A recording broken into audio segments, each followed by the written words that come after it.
will die. Feel the vibe, get ready to ignite. Untold stories in the airways, flying through the night. Experience voices, tales so bold. Streaming live, the truth unfolds. Untold Radio Network, where secrets come alive. New episodes daily, the mysteries thrive. Great guests, super chat, it's so I remember right. Share and subscribe, join the side where truth can't hide. Aliens in the attic, UFOs in the sky. Cryptids lurking, oh my, oh my. Ghosts in the hallway, whispering your name. The paranormal, the unexplained. Become a VIP, get the inside scoop. Unlock the mysteries, be part of the group. Live streaming stories, they're talking to you.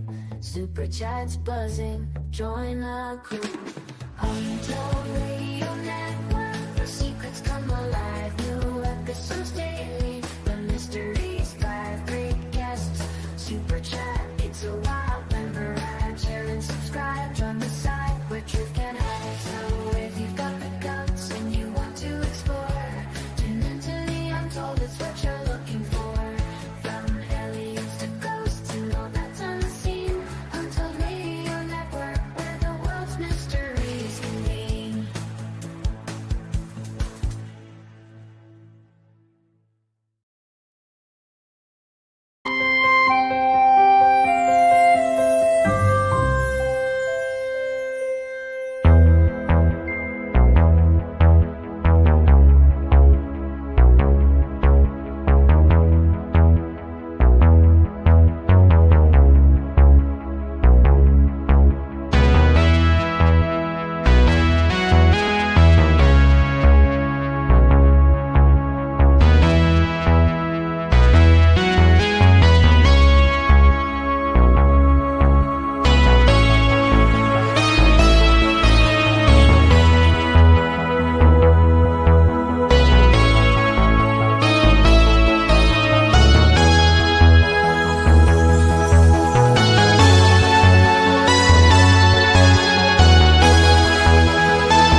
Good morning, everybody, and welcome to this week's episode of the Paranormal Spectrum here on the Untold Radio Network. I'm your host, Barnaby Jones from Cryptids, Anomalies, and the Paranormal Society. We are live today. Jeremy, welcome to the show. Thank you for being here. It's going to be an awesome show today, talking about all things spooky and hospitals and haunted locations with our guests. Looking forward to that. But before we get to that, we got some cool events coming up. We are almost there, just a couple weeks out now from Obscura Paracon, March 21st through the 22nd in DeKalb, Illinois. Looks like Dave Schrader, I can't see pictures on that screen. Dave Schrader, Chris Fleming, Amelia Cotter, myself, Tony from Chicago Paranormal, Dave, I can't think of his last name, Dave Kosmeric, as well. And going to be awesome group of people there. Little pictures on my screen. Can't see images. Anyway, there we go. Head on over to obscuraparacon.com and grab your tickets. It's in a castle. Why wouldn't you want to come? It's going to be a fun time. Then, guys, we head to the Contact Modalities Expo, May 1st through the 3rd in Delavan, Wisconsin. Myself and fellow Untold Radio co-host here, Dean Bertram, are going to be there, as well as a lot of my former guests on the show here. And awesome people. Going to be a really cool time. A lot of modalities, everything from remote viewing and astral projection and all kinds of the esoteric stuff. Awesome. And then, guys, we head to the Cryptids, Anomalies, and Paranormal Convention Saturday, May 9th in Fond du Lac, Wisconsin. 40 vendors, 20 speakers, and workshops, including my guest on today's show, will be in attendance. We kick that off Friday afternoon with Lauren Smith from Night Callers Radio, Chris and myself from my team, and Kelly Milner-Halls, a children's author of the Spooky and Cryptid, are going to be leading this event for your kids during the daylight. This event is to teach people, how to safely and go out in the woods and what to look for when searching for the big hairy beast. Then for the more daring, we have the Friday night Bigfoot expedition led by Lauren, Chris, myself, Jay Bachochin, Ken Gerhard, Larry Eisler, and Christina Bloom. It's going to be an awesome time. And then we head down to the Chicago Paranormal Convention Saturday, June 13th in Countryside, Illinois. My guest will also be at that event. So if you can't make it up to ours, head to Chicago. And I got a couple libraries coming up, the Rio Community Library in October and the Belleville Public Library. And I still haven't put the other one in there is Brownsville in June. It'll be in Brownsville. There you go. So that's what we got coming up here for myself and my team. But without any further ado, Dale Kosmeric, thank you. Yep. Last name was not coming to me. Awesome. Without any further ado, let's get to our guest.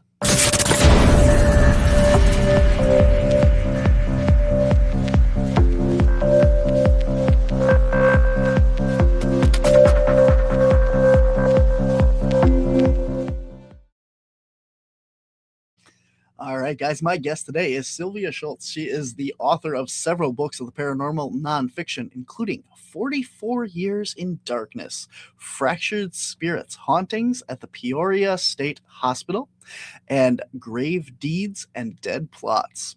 She sits in dark, spooky, haunted places so you don't have to, unless you want to.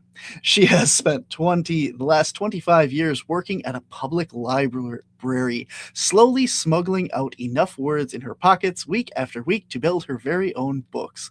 She lives a short 10-minute motorcycle ride away from the haunted asylum that features in so many of her books.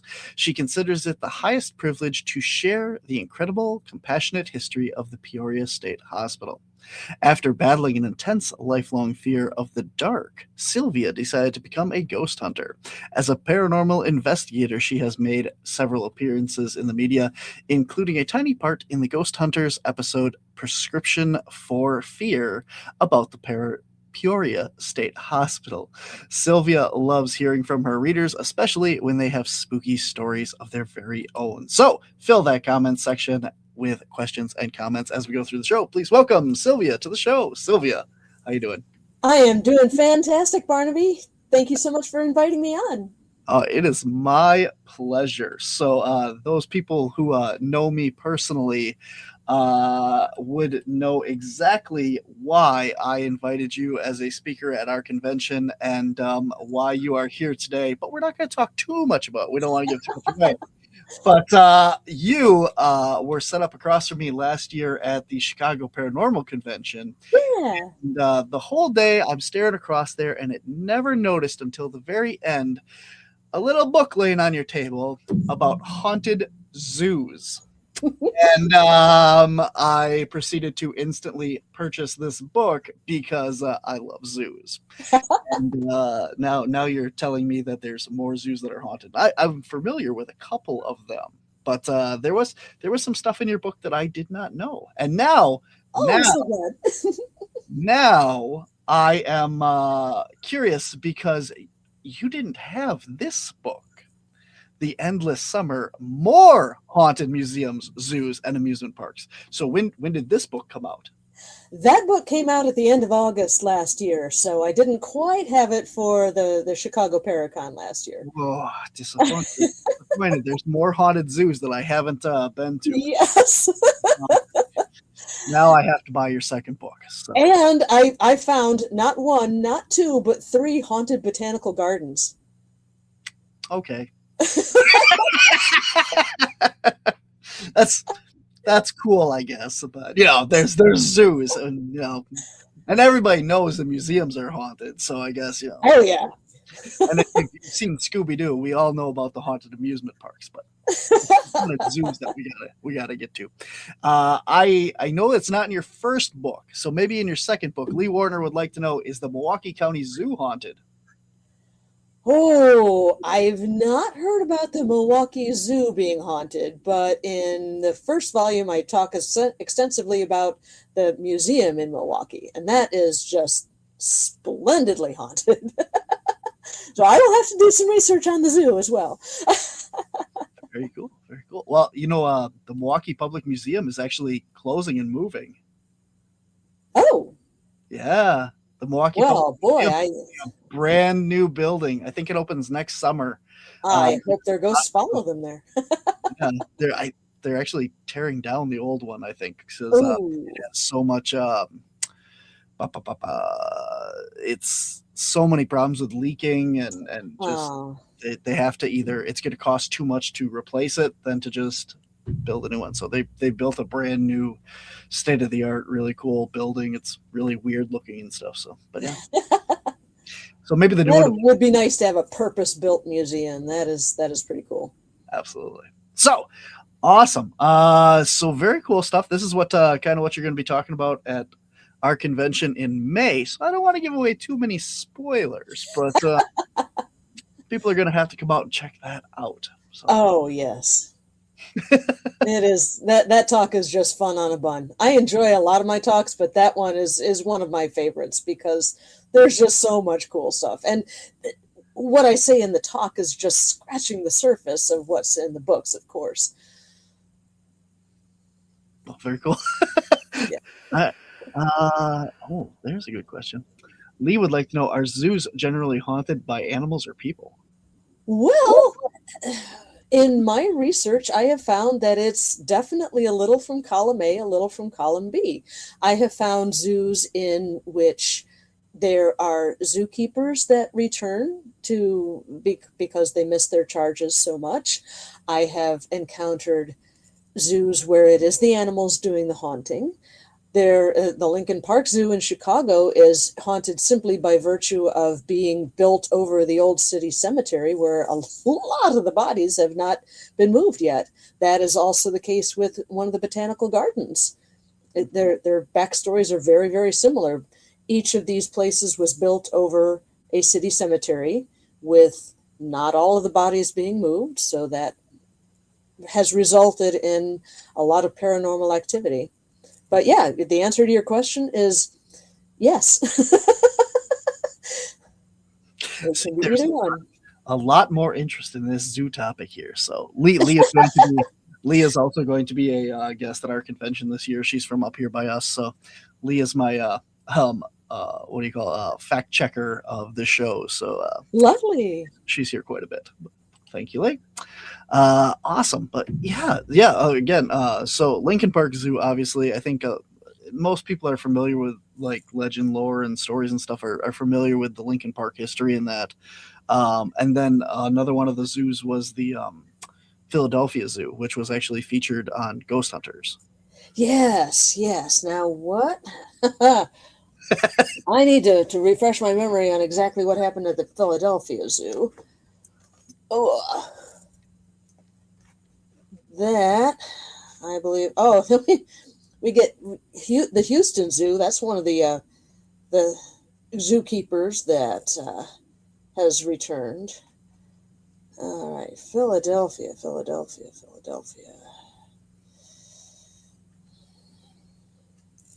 Well, I've read a lot of zoos in this first one. Oh, maybe it was in the second one. Yeah,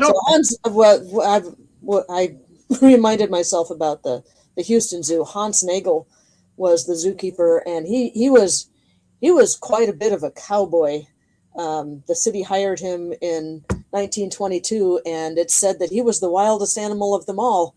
He would patrol the zoo with a pistol on his hip, and he actually shot somebody. He surprised somebody trying to break into the zoo and actually shot them.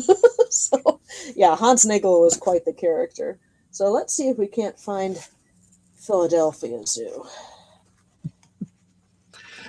That's interesting. I do like I gotta admit I don't read a lot of books, but I did sit down and read the zoo section of yours, so I'm familiar with the book that I got. Oh, good. Oh, okay. So it must be in there. So Yeah.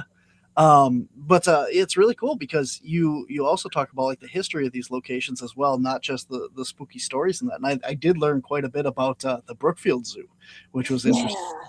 So that's honestly one of my favorite zoos, like my top 5 zoos in the U.S. that I've been to. So every year after the Chicago Paracon, we actually go to the Brookfield Zoo the next day on Sunday. So Oh, wonderful. Yeah, I have a big soft spot for the Brookfield Zoo because I grew up in LaGrange. So my grandfather used to work for Thornton's.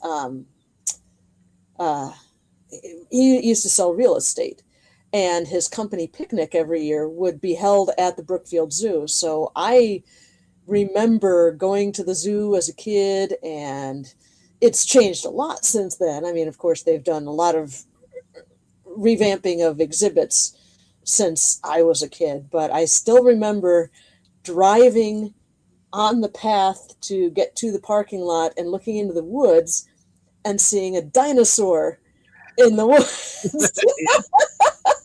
he's still back there. Yes, he is still back there. And I'm so glad that it wasn't like a figment of my 5-year-old imagination, because I'm one of those kids who is dinosaur crazy and I've really never outgrown it. I mean, people don't ask you anymore what your favorite dinosaur is. It's like they don't even care. But yes, I'm thrilled to bits that dinosaur is still keeping watch in the woods. You know what else they don't ask you is what you want to be when you grow up. It's like they I don't. know. It's so disappointing. Yeah. That's a great way to lead into a conversation. Great conversation starter. Walk up to some 80-year-old and go, "Hey, what do you want to be when you grow up?" No, I don't know yet. Still not. I'm still working on that question myself, so That's right. I have no problem asking. Change, new careers, new passions, never too old. That's right. Exactly.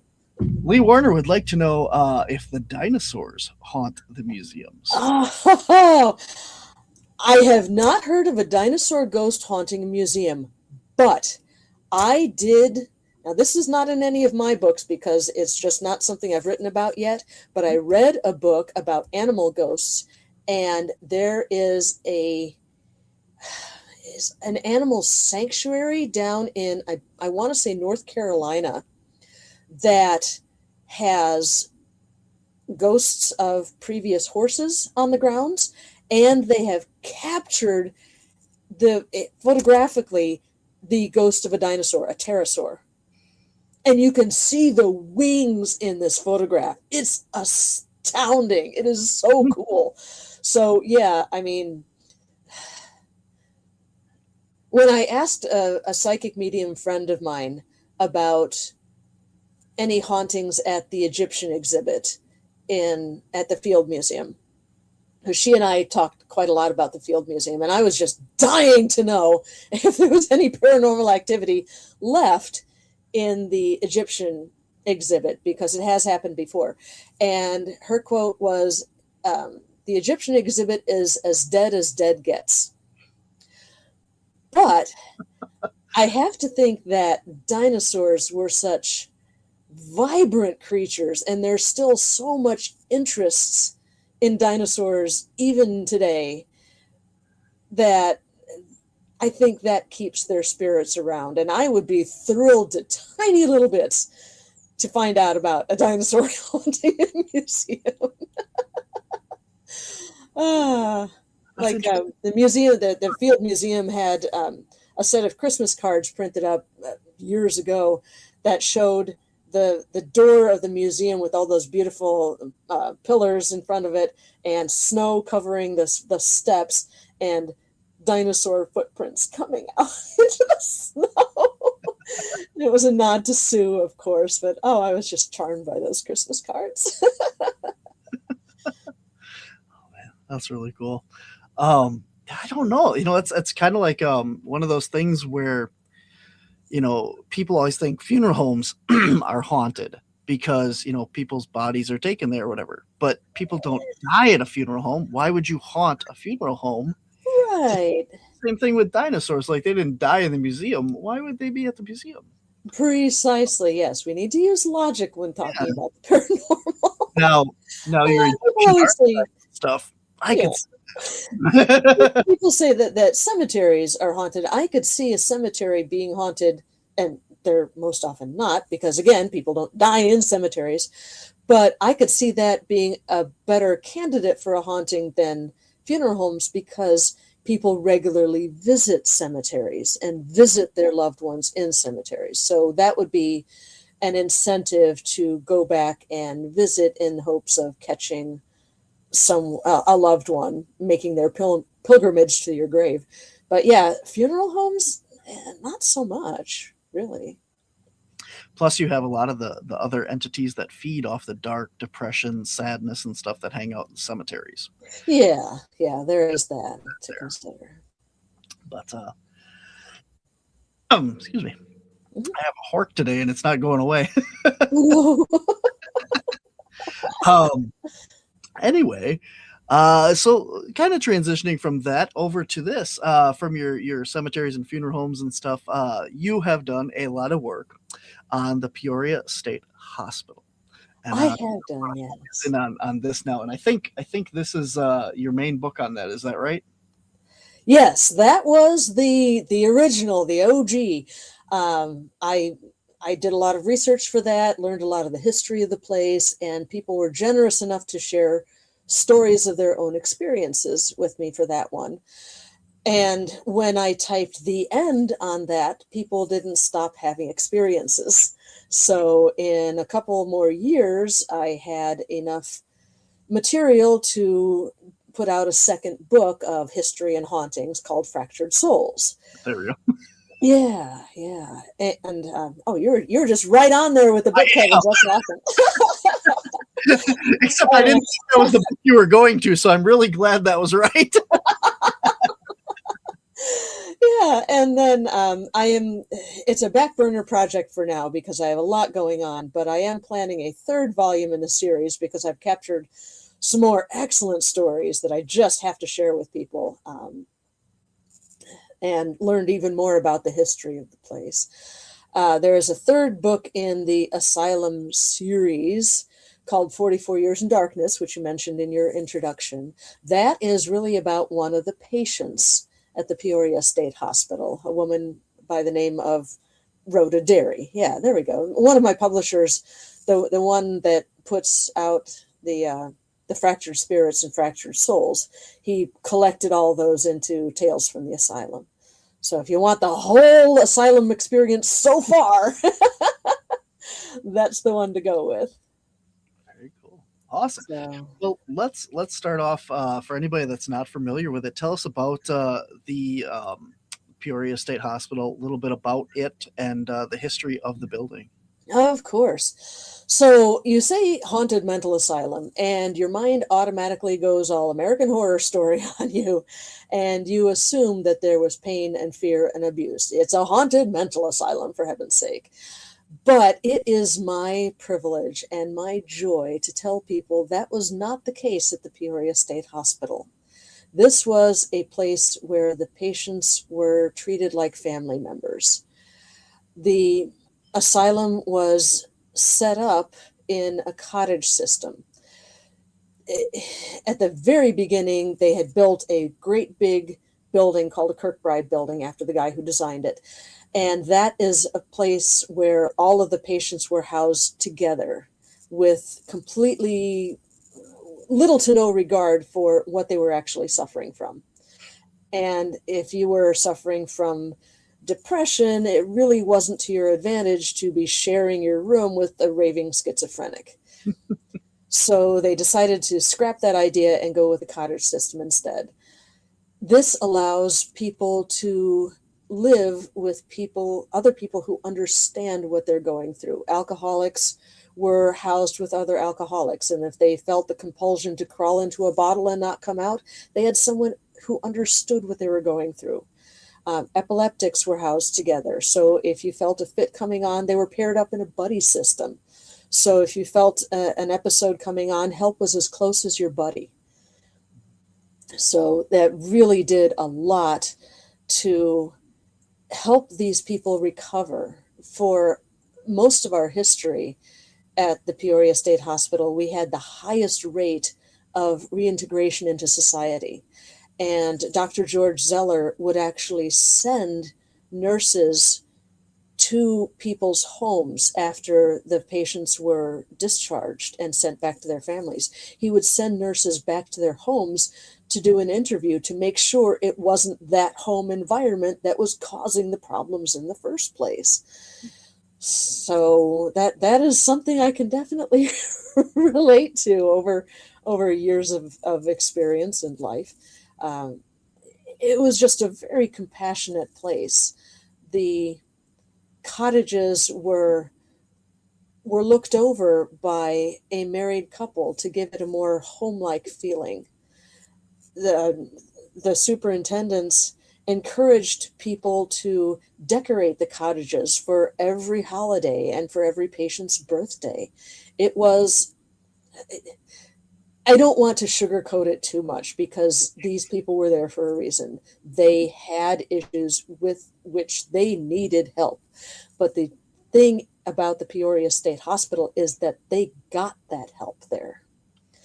This was the first state hospital in which patients were allowed to stay as long as they needed to. In a private asylum, you can stay as long as you need to, as long as your family can pay. In state hospitals before the Peoria State Hospital came about, you had a time limit on your journey there. You were allowed 2 years to either get better and be discharged or be discharged as incurable. So if you didn't get better within 2 years, you had to give up your bed there to someone who could be helped. So people got helped there, but sometimes it wasn't quite long enough.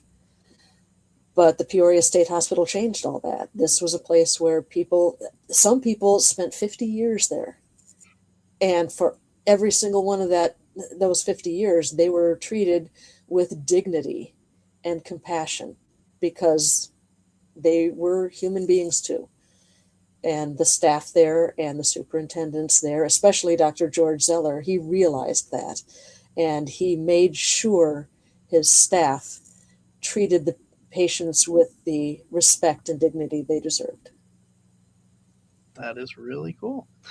That's a lot better than, like a lot of the other stories that you hear. So. Oh yeah, I am so grateful to be one of the historians for this place. It is just an extraordinary story. Very cool. So how does that, besides that, how does that compare with the other like asylums and stuff? Do they still have like a cemetery on premise, or for any of those people, or how does it compare to the other the bad asylums and stuff that we hear about? That's a really valid question, Barnaby, and I'm glad you asked that.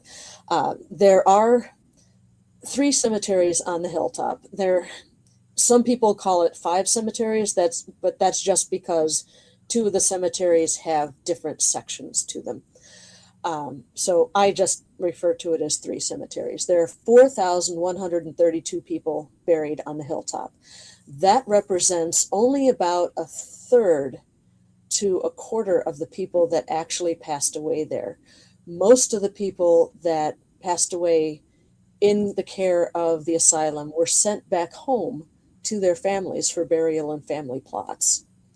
Now, if you visit the asylum and you go through these cemeteries, you'll find that most of the stones simply have a number. Some of the headstones do have names.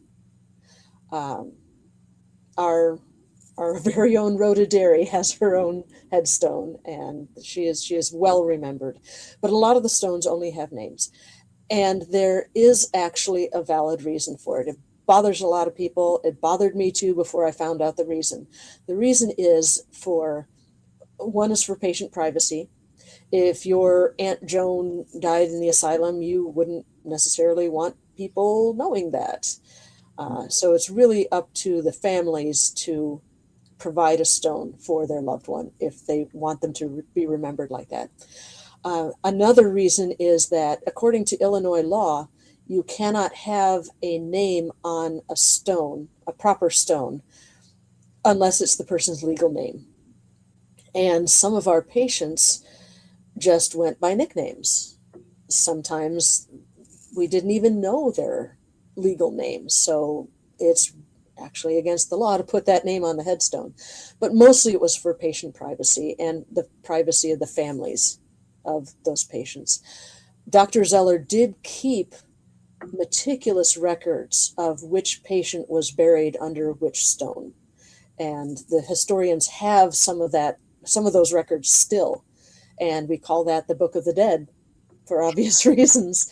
And when you go to the asylum and do digging and do some historical work, and if you talk to the historians, there is a really good chance, I think we're running at about a 75% chance now, that we can help you find your relative if they're buried on the grounds. That's cool. Yeah.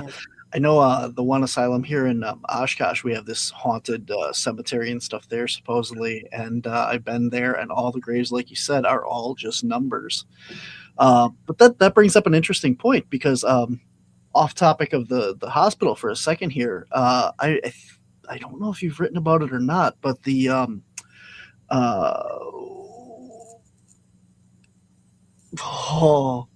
names are not coming to me today. The circus cemetery by Brookfield Zoo. Yeah, Showman's Rest. Thank you. Yes, I did write about that. That is part of the Brown on Vacation talk. Cemetery, everything. I just couldn't think of the name. That is, synonymous with just nicknames and, Bald Man 1 or stuff like that. Yeah, Baldy. So how does that get away with the Illinois law there, like you mentioned?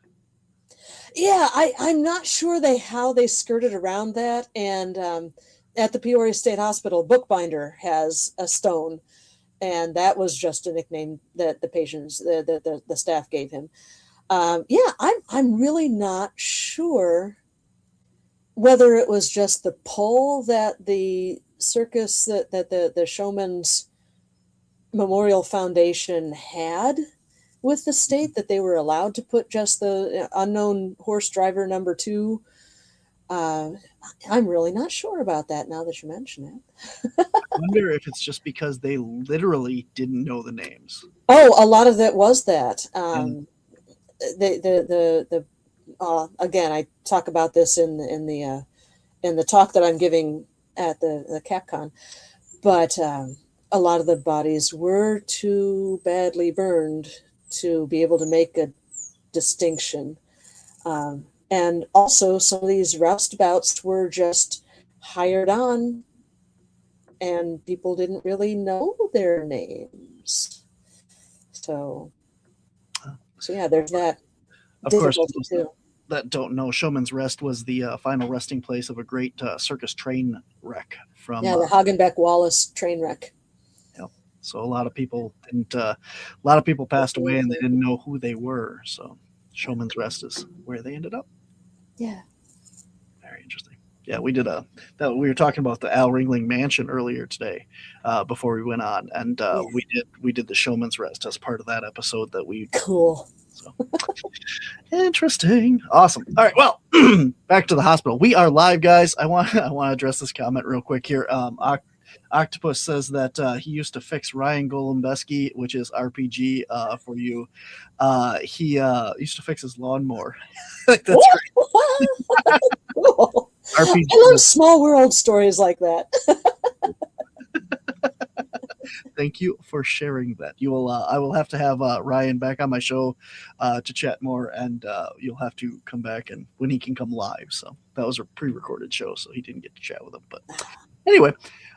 So you have a couple famous or synonymous, I guess, spirits with the Peoria Hospital. Why don't you tell us a little bit about them?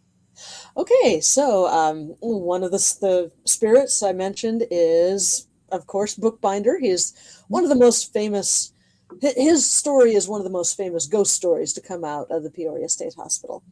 So very early in the hospital's history, we were taking patients from anywhere and everywhere, and Dr. Zeller felt that he had a mandate to care for the worst of the worst.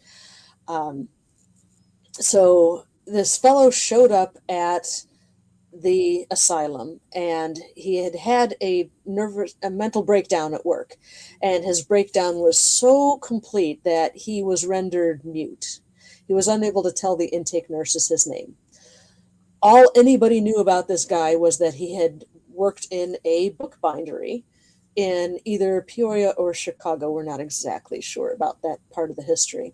So, lacking any other information about this guy, the nurses just wrote in the intake binder, a manual bookbinder.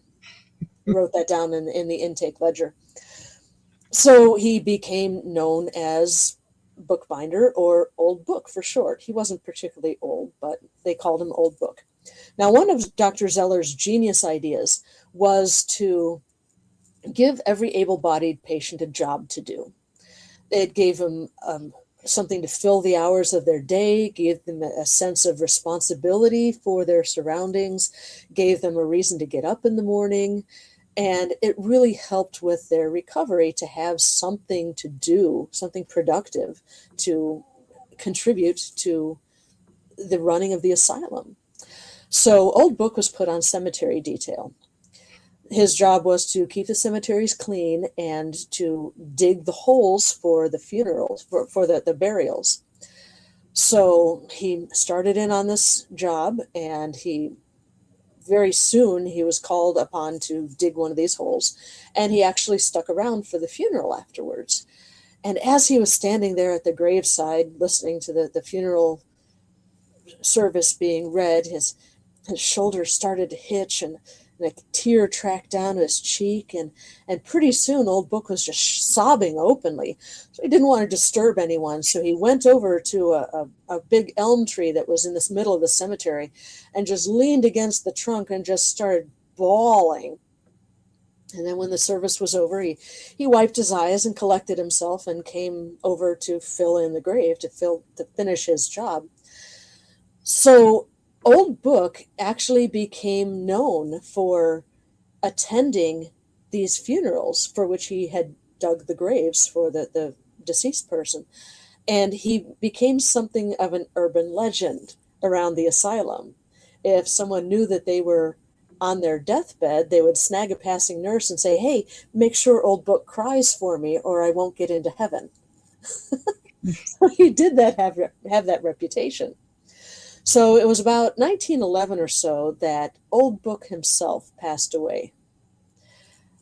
We're not exactly sure what he died from. It was probably tuberculosis, but there was also a pellagra epidemic that was sweeping the hilltop at that point in time. So it may have been that, but it was probably TB.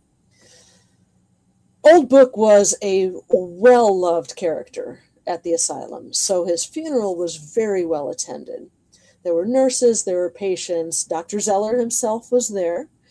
So they read a eulogy, they sang a couple of hymns, and Old Book's coffin was set above the grave on top of a couple of 2x4s, and there were ropes slung underneath the coffin.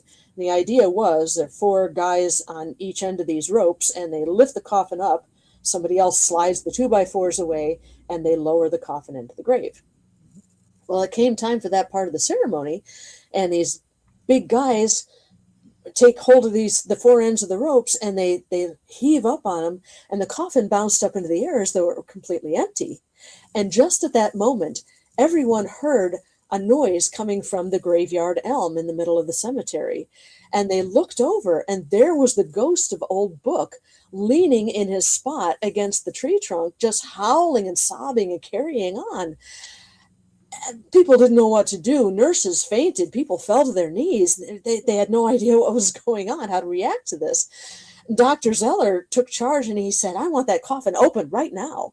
So someone ran and got a crowbar and jimmied up the lid of the coffin, and as soon as the coffin lid opened, the wailing stopped, the ghost vanished, And there in the coffin was the body of Old Book, and he was undeniably dead.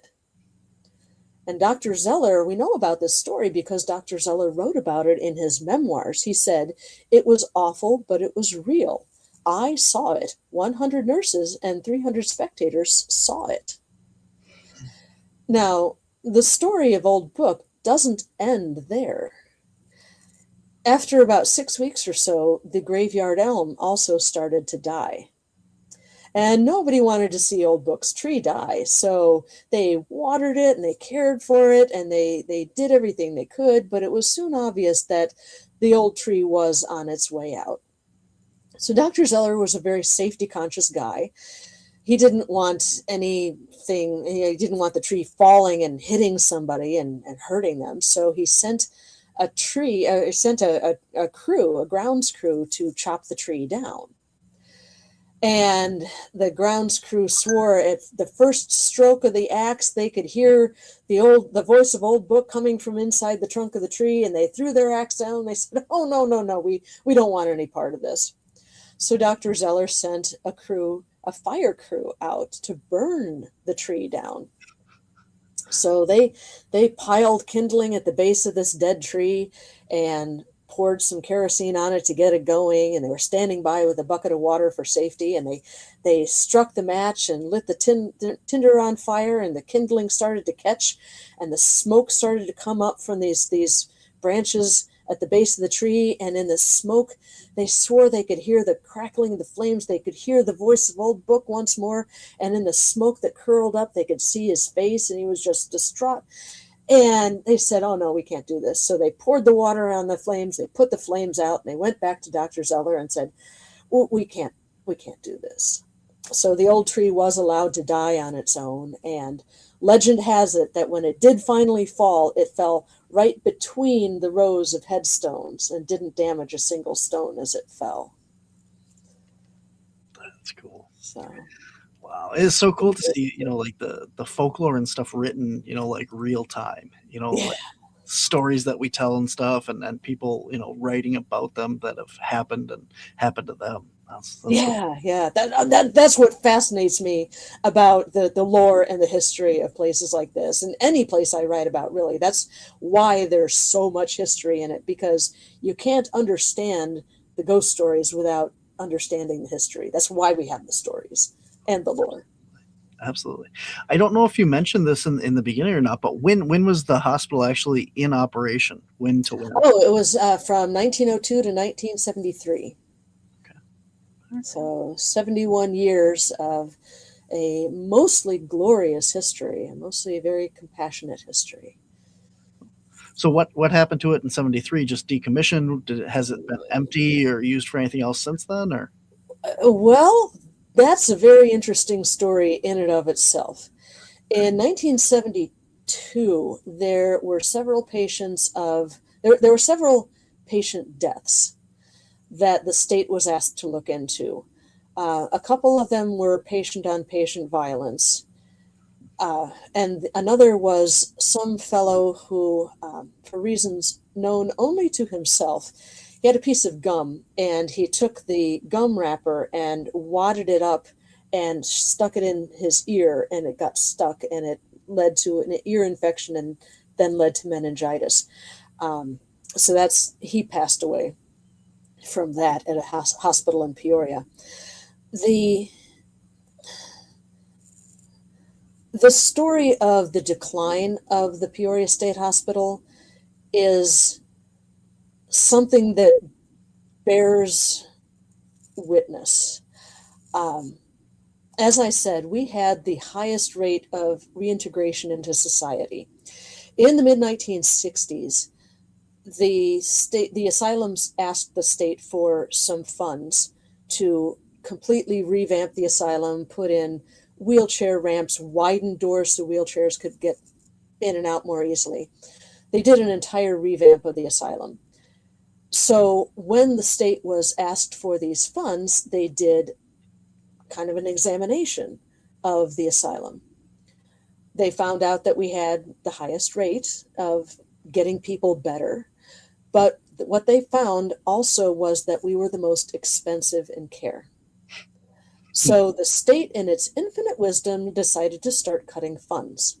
So instead of Dr. Zeller's ideal of one nurse for every 2 or 3 patients, it became one nurse for every 5 patients, then one nurse for every 10, then one nurse for every 60 patients.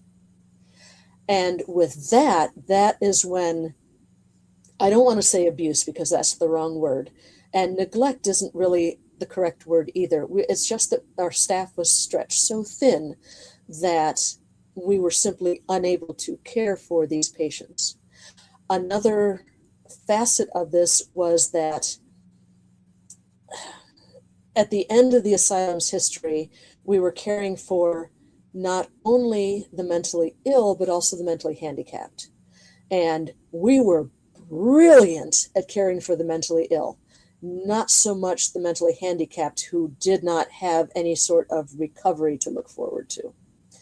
The final facet of this story is, now here is something that really truly is ironic. I mean, you hear the Alanis Morissette song. That's not irony. Those aren't ironic things. Those are just things that suck. This is truly ironic.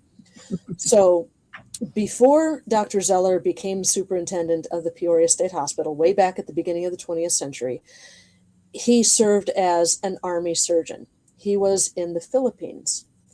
He loved children. He was followed around by these little kids, and he made such an impression on the people of the Philippines that they just absolutely worshiped him.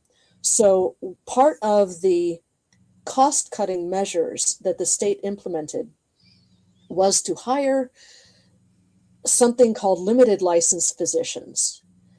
These were non-native speakers. A lot of them were from the Philippines, and they only had enough English to be able to pass their medical boards. They were not able to communicate very well with the patients. So when this guy decided to wad up a piece of gum wrapper and stick it in his ear, he wasn't able to tell his doctor why his ear hurt so bad.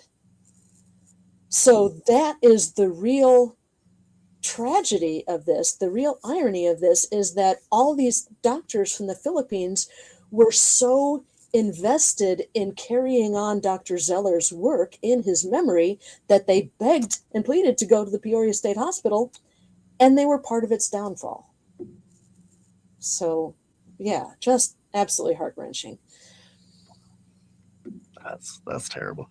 It just kind of, par for the course. You look at, people talk about like history repeating itself and stuff like that. And, people who don't learn from history are doomed to repeat it. We hear this all the time. And here you go again. You have this wonderful facility, and they ask for more money, or they ask for, renovations or whatever have you. And the government comes in and goes, this is a really good place. We better cut money. Let's gut it. You got too much money. This is too good. Mm-hmm. Wow. This is why we can't have nice things. Exactly. Yeah, and I've going by. Sorry. It was his crying. It was his crying coming for the tree. They knew what his wailing and mourning sounded like. Okay. Yeah, Lee asked. But that's a valid point. How did they know it was Bookbinder if they never heard his voice coming? Right. Yeah, he didn't talk, but he could certainly wail and howl and carry on. See, you were supposed to say that it was such a good hospital, they got him back, and he was actually all better. Well, okay, here. I don't know how much time we have left in the show, but whatever you want, yeah.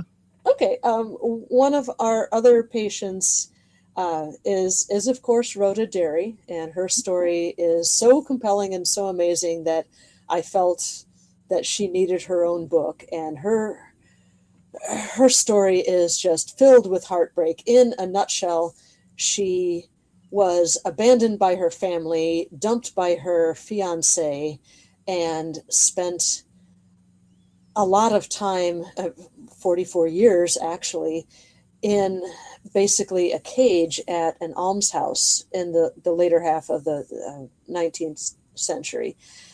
And how did she come to this state of affairs? She fell in love. and it ruined her life. Her fiance's mother decided that she did not want her baby boy Charles marrying a dirt poor dairy, and threatened to curse her, and Rhoda took her seriously. She was eventually rescued by Dr. Zeller and brought to the Peoria State Hospital. She was physically an absolute wreck, but she spent the last 2 years of her life being waited on hand and foot by caring nurses who knew her excruciating history. And we were unable to bring her back to coherent speech. But there's one photograph of Rhoda Derry in existence, and that shows an absolute wreck of a woman sitting on the floor, but she's got this brilliant, beautiful smile on her face. She knew that Dr. Zeller was her savior, and whenever he came into the room, she would just light up like a sunflower following the sun. So even with human wreckage like that, we were able to work miracles as far as giving them comfort and solace in the last few years. That's awesome. Yeah, that's let's see, 44 years in darkness. Yeah. Your story there. Wow. That is also available as an audiobook. Ooh. And the publisher told me that the voice actress who did the book told him that she broke down crying a couple of times when she was recording that. The story was that powerful. Wow. So, love me an audiobook. If I can get audiobooks, I can read any book. all these cryptid and ghost story people, they're all self-published, and there's no audiobooks for them. So I don't get to, I don't have time to sit down and read a physical book, but I have like 8 hours a night to listen to audiobooks. there you go. Audiobooks I can do. So Yeah. very cool. I'll have to look for that. Very cool. I want to talk to you about you mentioned in the bio the fact that you had a tremendous fear of the dark. And we're talking asylum and overcoming things and stuff. So we thought it was interesting to kind of go into this a little bit. And so do you Okay. I know my boyfriend's at work right now, so he's not listening to this, but he gets a giggle out of this story every time I tell it, or every time he tells it too. So yeah, I was a wimpy little kid. I hated taking the garbage out at night. I just did not like the dark at all. So yeah, I would say that I have had a lifelong fear of the dark. I just did not like it. And then I decided to become a paranormal investigator. Funny how that works. I'm still not sure exactly what I was thinking. And that's my tagline. I sit in dark, spooky places so that you don't have to. And I like to say that when I'm with somebody, I'm fearless. I'm still a little nervous about going places in the dark when it's just me. But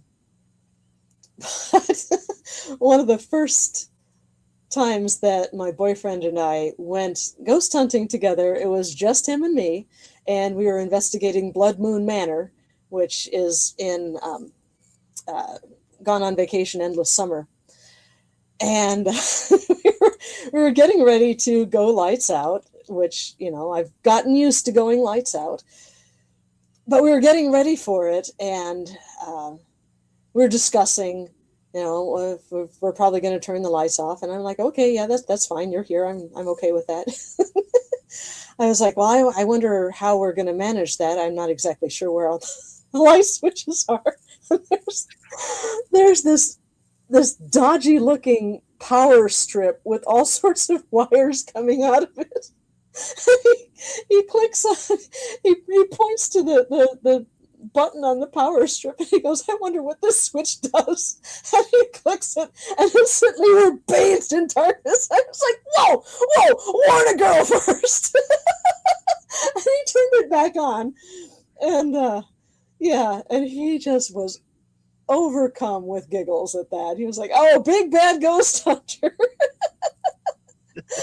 Oh, and after that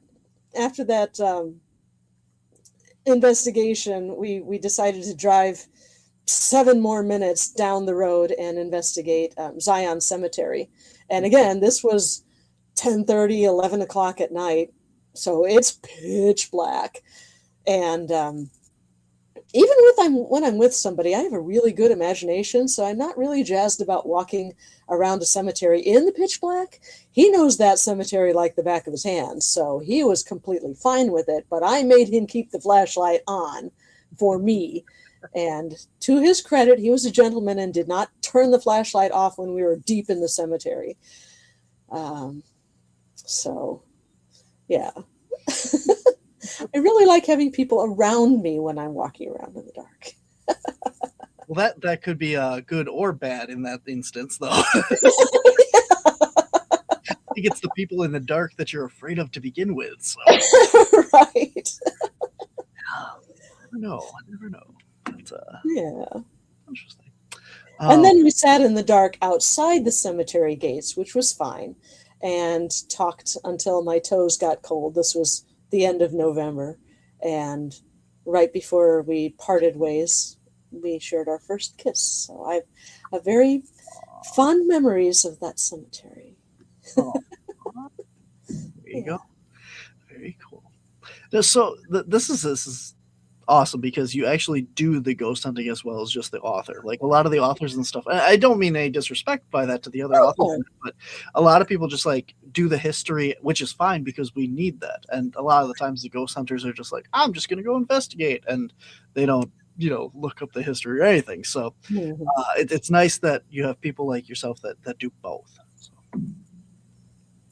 I just love them both. I love being out in the field, and I love doing the history, learning about the background of a place. I know there are some people that want to go in cold and don't want to know anything about the place, but I really feel that you can better tailor your questions in an EVP session if you know something about the history of the place and the lore.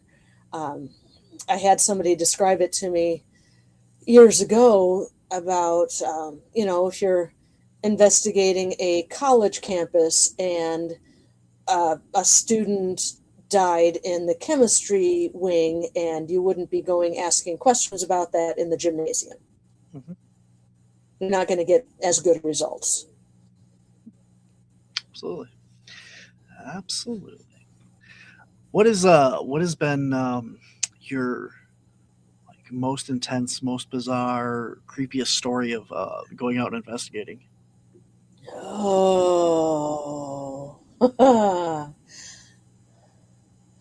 Well, I'd have to say the most intense one was I went with a team to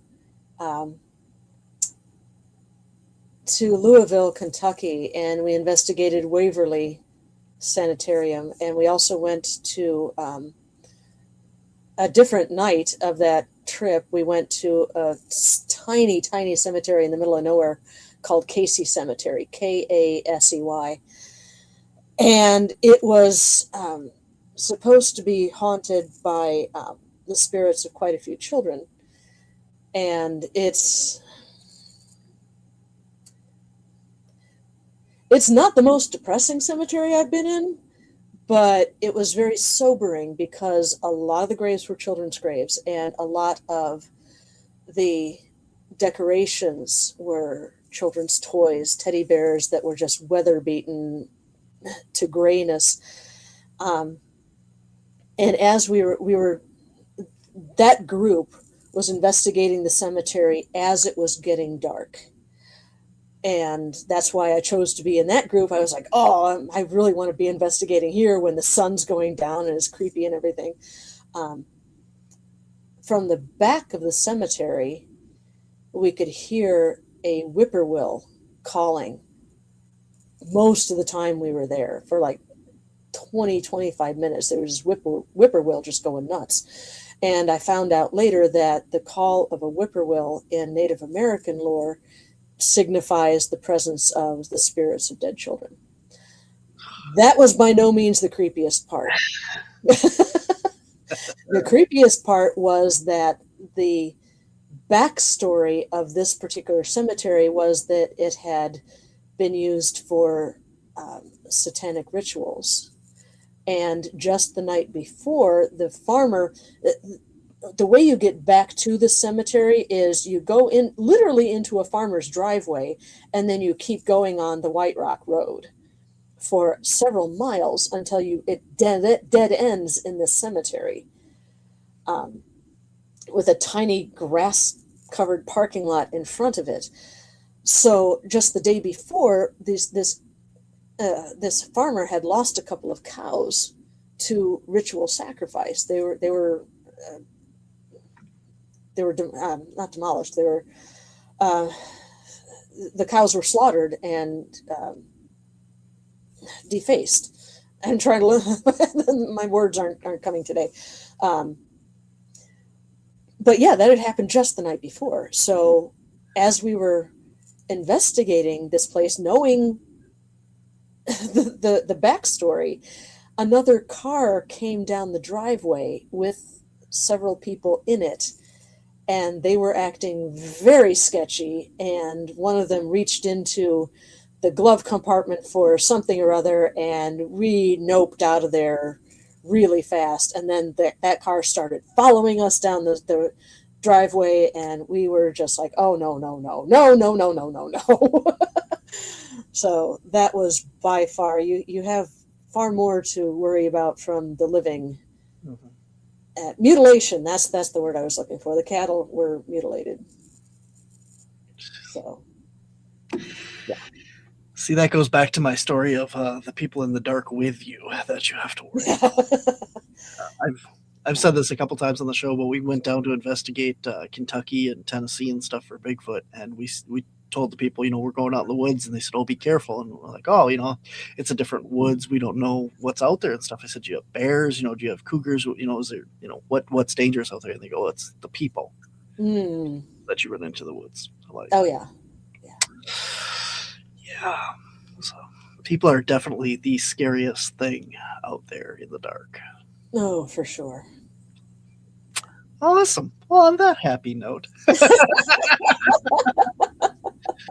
Oh my God, you have so many awesome books. I didn't pull them all, but we got the Spirits of Christmas, the side of the holidays. That was ridiculous amounts of fun to write. Oh yeah, there's a lot of holiday lore and all kinds of stuff there. And Hauntings, Demons, a true story of dark side of the supernatural. There's so many more. I mean, I have the link on the show notes for Amazon. You can go get all the books there. The link to your website's there as well for everybody that wants to find them all. So do you also, I was a little bit confused on this. Do you also write like a fictional series or no? Oh, you okay. I used to write fiction. I started off writing fiction, horror and romance. Yes, I know, a fine line between the two. But I never really got much purchase with the fiction writing. So I was contacted by a publisher back in 2009 to write a book called Ghosts of the Illinois River, which was my first nonfiction book. And I said, oh, I love this. I have found my niche. So I just have been writing nonfiction ever since. A fiction short story here and there, but it's been mostly nonfiction. It's always a like a crapshoot. You look up authors on Amazon and you get like the same name, and you're like, well, I don't know if you wrote this or not. And that was me, yeah. there's some authors that are really like, oh, I didn't know that you wrote all this stuff too.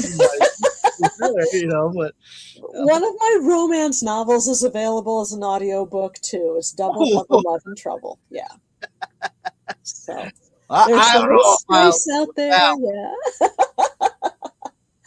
And I was going to say, if people enjoy the Casey Cemetery story, I do also have a podcast which I desperately need to update called Lights Out, and Casey Cemetery. My experiences there is one of those episodes. So, Very cool. Where can people listen to your podcast? if they go to sylviashults.com, that's SHULTS.com.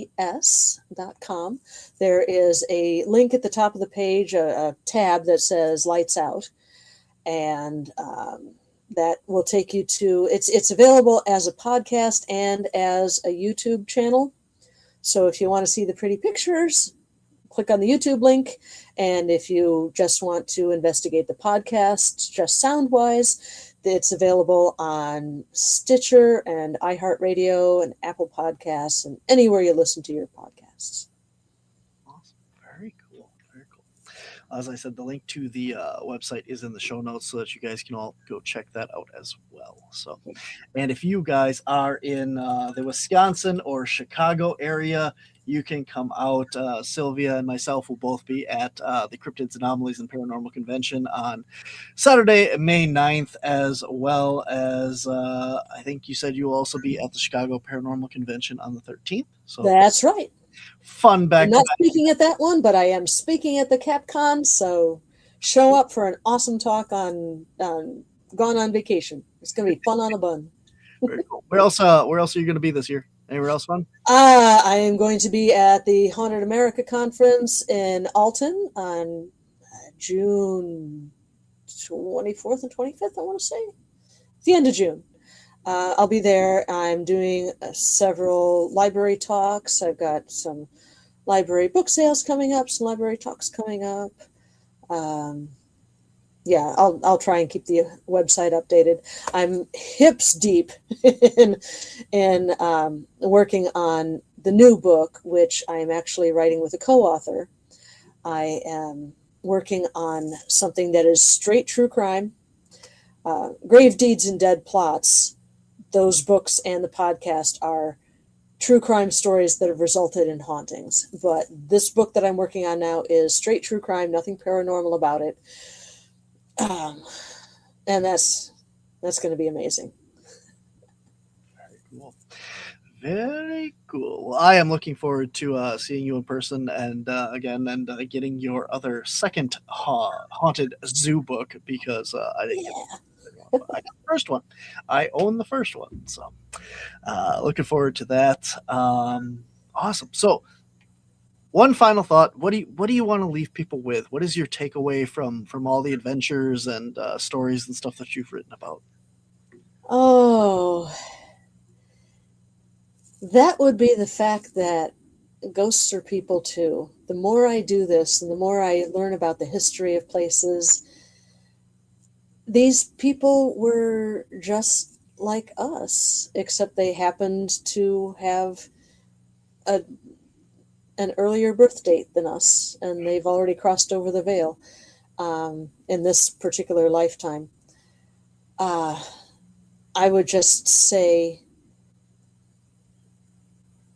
treat the spirits the way you would want to be treated yourself, and go into any investigation with respect for the people they once were and still are, and the respect for the experiences they had and the places they lived. Absolutely. Very well said. Yeah. All right, Sylvia. Well, thank you so much for coming on today. I appreciate it. And I look forward to seeing you in a couple, 2 months now for it's coming up fast here. So awesome. Well, thank you for coming on today. Thank you so much for having me. All right, you take care. Have a good day. You too. All right, guys, that is our show for this week. Thank you guys so much for tuning in. Remember to like, subscribe, and share all things here on the Untold Radio Network. Go check out all of Sylvia's books. They're available on Amazon, her website, and Amazon Book. Link is in the show notes for you guys to go check out. If you'd like to see her in person, she's got a couple events coming up, including CapCon in Wisconsin. If you want to get discounted tickets, you can use promo code HANGER1 for Hanger1 Publishing here on the Untold Radio Network. That will get get you 10% off your tickets. And then remember to like, subscribe, and share all things here on the Untold Radio Network and Cryptids, Anomalies, and the Paranormal Society. I'll leave you with Hanger One Publishing. Hanger One Publishing. Books that explore the unknown. They're after my story. Legends leap off the pages of our books. You think you're the only one? They're under my heels too. From UFOs to cryptids, Bigfoot, and beyond. Who's behind all this? Hanger One Publishing, where every legend is revealed. It's Hanger One Publishing. They're unraveling all of our mysteries. Dive in, real videos, sights, and sounds with our immersive book technology. I guess our secrets are out now. But in the best possible way. From Bigfoot tracks to galactic trails, we cover it all. We should get out of here before it's too late. You're right, let's plan. Escaping reality? Dive into ours. Hanger One Publishing, revealing the universe's best-kept secrets, one book at a time.